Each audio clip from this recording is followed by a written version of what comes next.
Aristotle thought that it was part of the human being's nature to have the capacities for intellectual development and moral development, social development, for instance, and one would live well as a human being when one would develop these characteristics.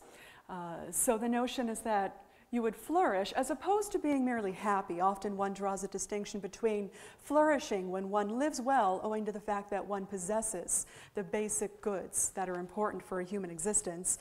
Happiness, on the other hand, is associated often with a certain kind of subjective feeling of contentment. You might think that you're happy when your desires are satisfied. The notion of human flourishing is often importantly distinguished from the concept of happiness. So there's flourishing on the one hand, having the goods of a human being, and then on the other hand, happiness, having your desires satisfied on the other hand. Now the concept of human flourishing is often at home in what we call a perfectionist account of ethics.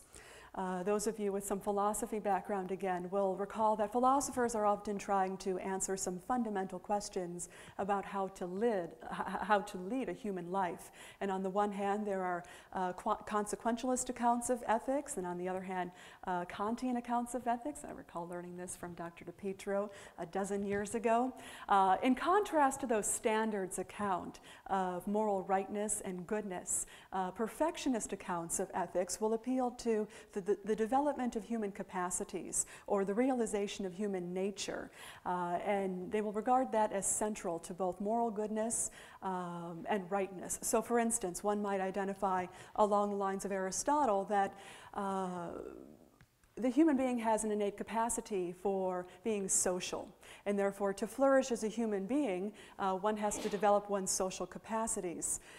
This means that virtues, for instance, can often be justified on the basis of their allowing the person to develop the capacities. Beneficence is a virtue for human beings, in part because it allows us to realize our social nature. Now, to give you a sense of what's going on in theories of human flourishing within perfectionist ethics, let me give a quote from a recent writer. This person writes, "It is a necessary truth that to live well, develop, or flourish as a member of a species involves being able to exercise the essential capacities of that species. Thus, to flourish as a jaguar, for instance, requires command of many faculties common to mammals, plus others such as the ability to run faster than most others can." That is to say, it's in the nature of a jaguar that it has the ability to run faster than most other animals. Therefore, to flourish as a jaguar involves developing those essential jaguar capacities. Similarly, a human only lives well if he or she is able to exercise essential human capacities. These capacities include, among others, capacities for linguistic communication, for experiencing the wide range of emotions, for some measure of reflection about both practical and theoretical matters, and for forming plans and decisions on the basis of reasons. To live well as a human requires the development of these essential powers. So hopefully this gives a sense of the idea of human flourishing. You'll live well as a human being to the extent that you develop your human capacities and attain certain goods that are important for leading a human life well. Now, let me break away for just a moment from my own framework and my own argument and note that it's certainly possible to disagree with the main thesis that I'd like to put to you today and that I develop in this book. Another philosopher by the name of Richard Arneson talks about the relationship between meaningful work and human flourishing, and he develops a different idea.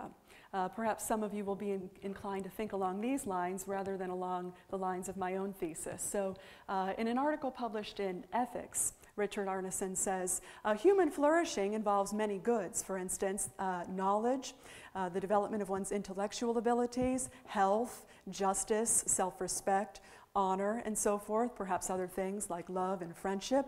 But on this account, meaningful work is not a necessary component of human flourishing, often because crucial human goods are available through activities other than work.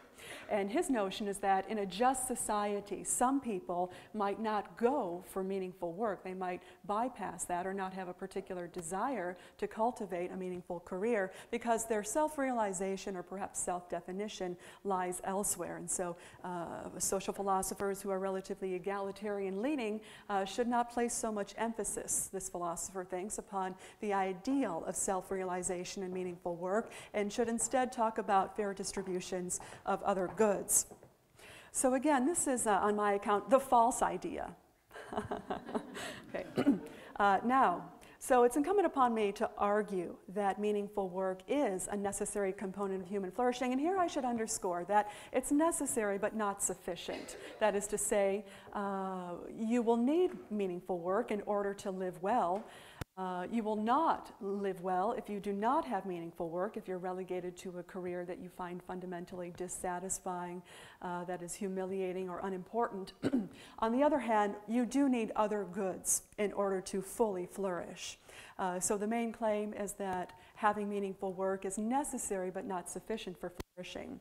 Now here are some reasons as to why meaningful work should be an important component of human flourishing.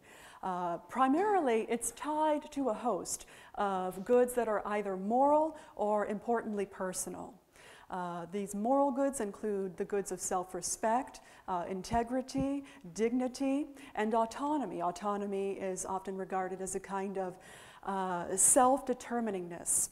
And the idea is that work that is meaningful will often allow you to exercise your autonomy. And in fact, people who have few opportunities to exercise their own decision-making capacities in their work, because perhaps they're a servant of a machine or a system, those individuals will not develop autonomy and other intellectual capacities as much as individuals who can make decisions on their own about their working lives.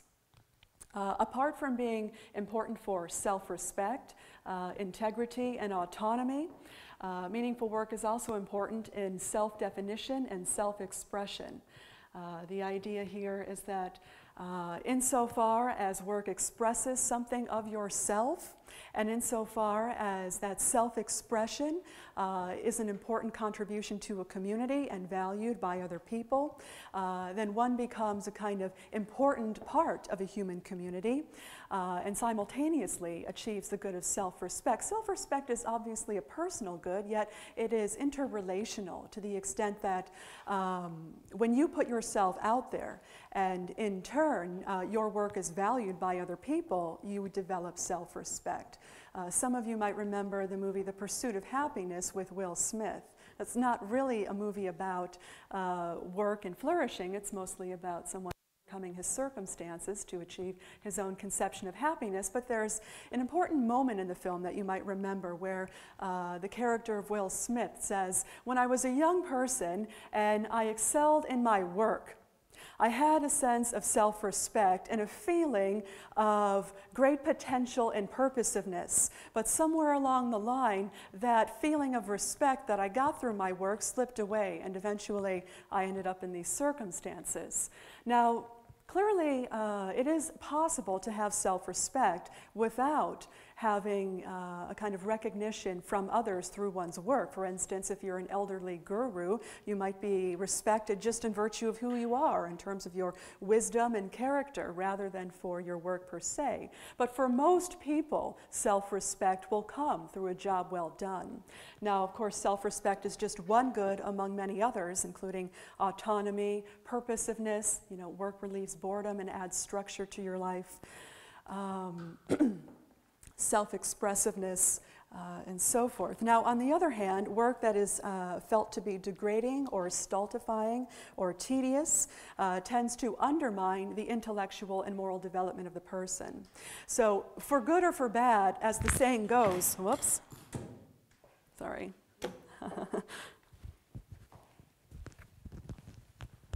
There is a saying, the job makes the man. I might add, the job makes the woman as well.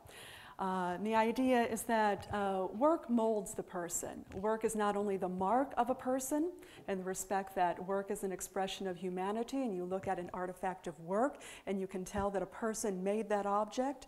So work is the mark of a person, but work also molds the person, or as the saying goes, the job makes the man. I think that's fundamentally correct. And for that reason, it's important to have self-development and self-expression through work in order to live well.